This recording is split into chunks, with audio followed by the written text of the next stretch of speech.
Hello, comrades and peers.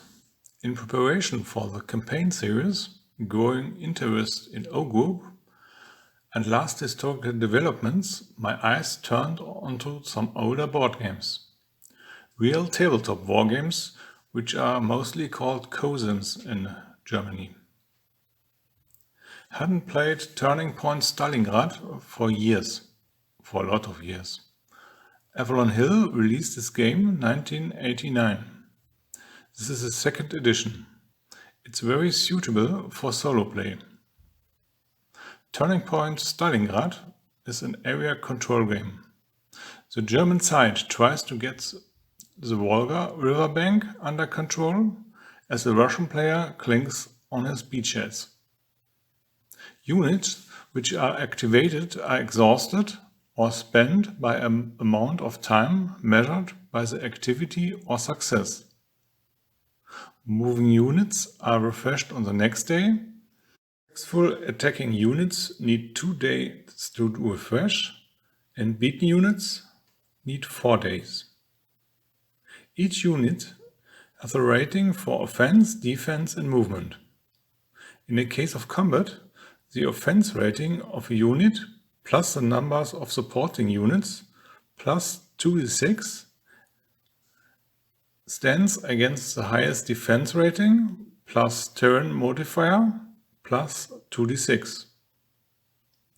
Offensive and defensive rating tend to lie between 2 and 6. German artillery and aircrafts are a bit heavier with an offense rating between 6 and 9.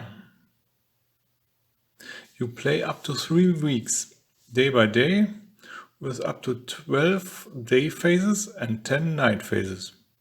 The first roll of the German player determines the change between day and night. Both sides get reinforcements, but the Russian player has to transport his over the river at night. There's also the famous trajectory factory, which can restore destroyed tank units. My strategy today for the Russian player is simple: holding the ground.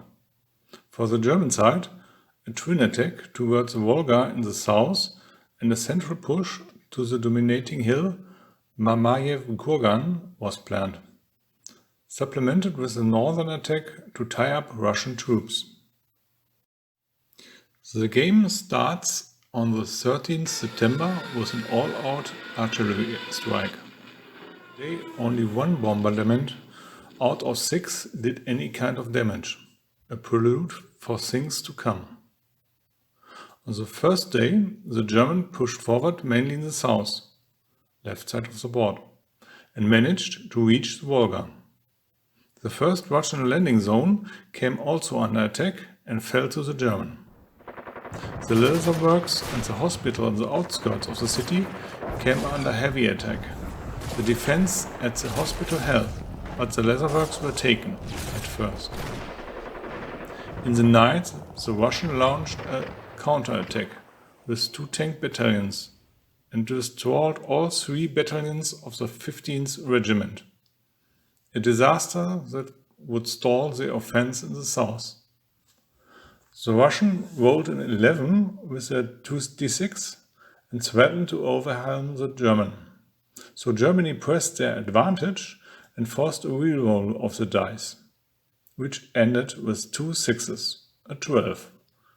4 units were destroyed and the Russians now hold the advantage. The next days saw attacks in the north and central sectors, but there was only meager success. Defenders paid dearly but held, with their fingers clinging to the ground. In the night, Russian guard units traversed the Volga and strengthened the defenders. The Russian player can even infiltrate contested areas without provoking an attack, with a bit of luck. And Russia takes advantage of this. Every night the defense in the south gets stronger. Soldiers rush through sewers and ruins. Over days the German attack dragged on. Russian battalions were destroyed or slowly pushed back. But the fight was still in the outskirts. while downtown got more and more fortified. On the 18th, the German army made a last big push to reach the Maiev kurgan. They took finally the hospital after 5 days of fighting and even the airfield to the south.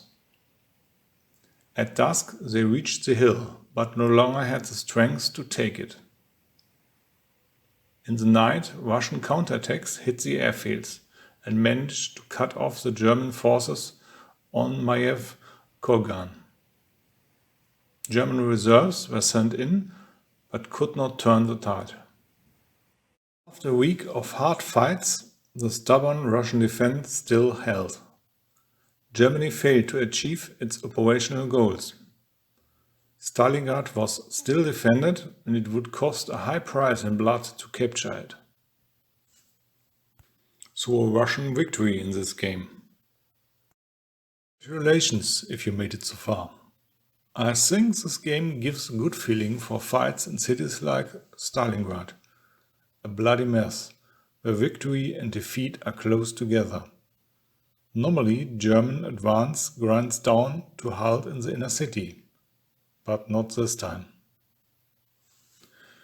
I consider using the game as a basis for a campaign. We will see. Till then.